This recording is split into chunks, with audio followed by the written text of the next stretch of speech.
we've set up a small area with the cones, okay, and these can be different planets or meteorites, okay, and you've got to dodge the meteorites by going in and out of them, okay, and we've got a planet, we've got a purple, a red, a yellow and a blue, okay, so they're going to be dribbling in and out, and when I shout galaxy attack, they've got to get back to their planet as quickly as you can, okay, do you understand, guys? Yeah. Okay, off you go.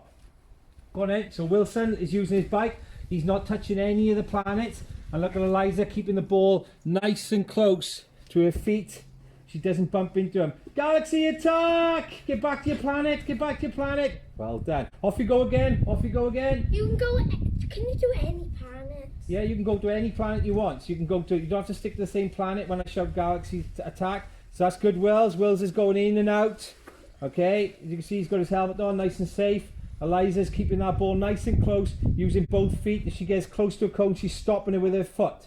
That's excellent. Well done. Galaxy attack! That's right. No!